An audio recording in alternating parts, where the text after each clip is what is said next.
If you've never had fried quinoa, this is what it looks like. It comes out crunchy.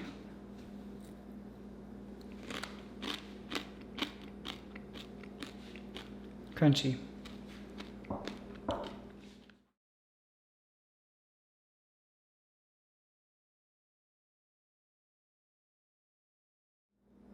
Tiara and I recently ate a salad that we were impressed with, and I decided to try to recreate it at home. So I've picked up a few ingredients.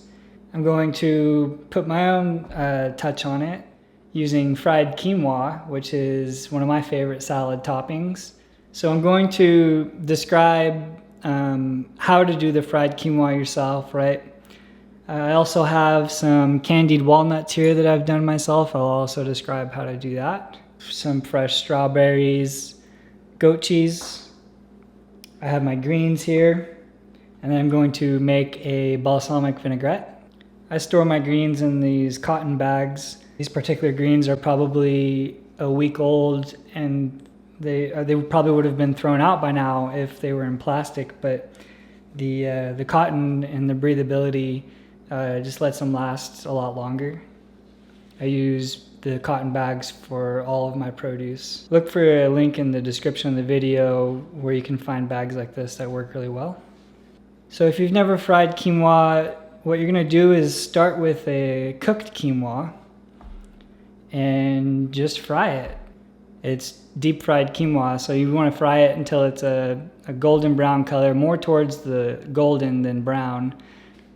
And if you've never cooked quinoa before, it's probably the easiest thing you'll ever do in your life. So what I did was 1 cup of quinoa, 2 cups of water. You bring it to a boil with a few pinches of salt. Turn it down to a medium-low temperature. For my stove, it's number 2 out of 10. Cover it with a lid, let it cook for 15 minutes. If you're going to take it that step further and deep fry it, what I do is take the cooked quinoa, spread it out on a sheet tray like this, and spread it all out. I just had it on the kitchen table, maybe 15 minutes, just letting that steam, letting some of the water evaporate. So you take your quinoa, you put it straight into the oil, let it cook until you start to see the bubbles die down. There's gonna be a lot of bubbles coming off of it from the water that the quinoa has retained. And you're just gonna let that go until you see the color you want. Strain it off and go straight into a bowl with some paper towels on the bottom.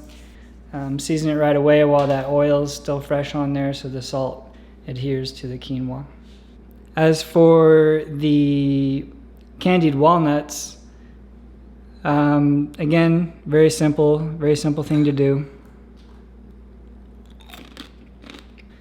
For my candied walnuts, I started with a caramel.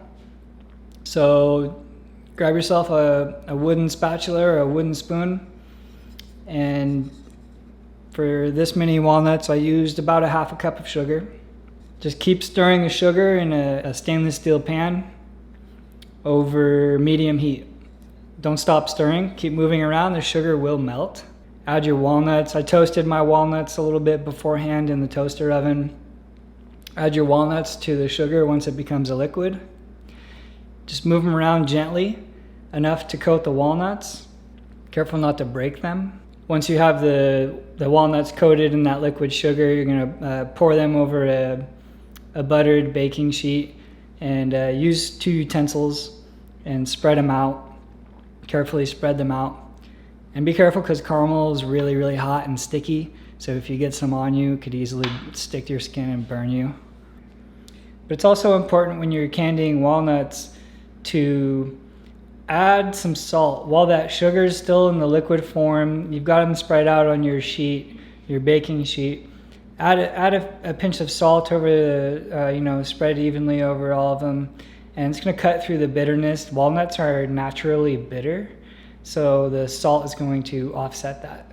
So once they're cool, I put it in a dish like this. Everything's ready to go for the salad.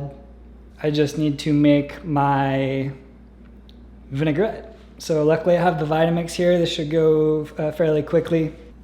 I'll start with a balsamic. This is from Napa Valley here. It's a balsamic vinegar. I'll end up using about a 3-to-1 ratio, 1 part balsamic vinegar to 3 parts oil. Some Himalayan sea salt. If you don't have Himalayan sea salt, stop what you're doing, go out and buy some. Fresh cracked pepper. I like to use honey in my salad dressings. This is a local raw honey, maybe a teaspoon. So a vinaigrette is a temporary emulsion, and to achieve that, we start with our vinegar and our other ingredients as the base, and then we slowly add oil using an extra virgin olive oil.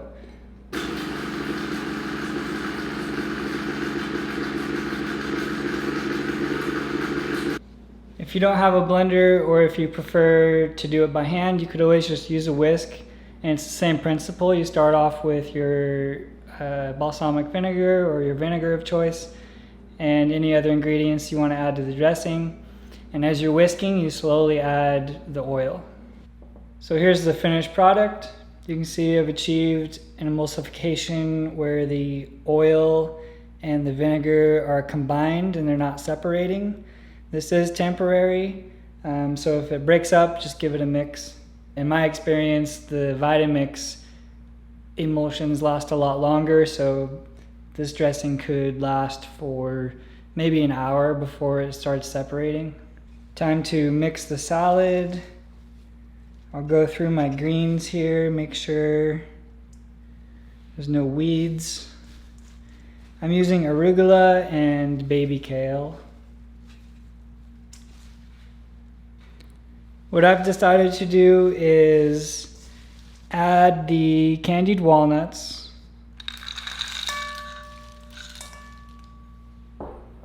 the fresh strawberries. I'll toss in some of the dressing.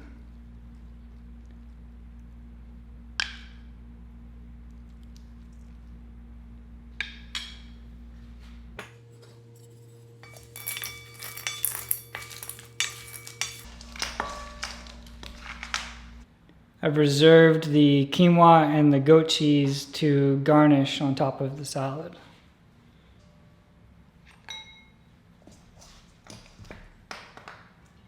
The quinoa adds a nice textural element, which is good when you're doing a salad with goat cheese, to add a little bit of crunch there. The walnuts will have some nice crunch as well.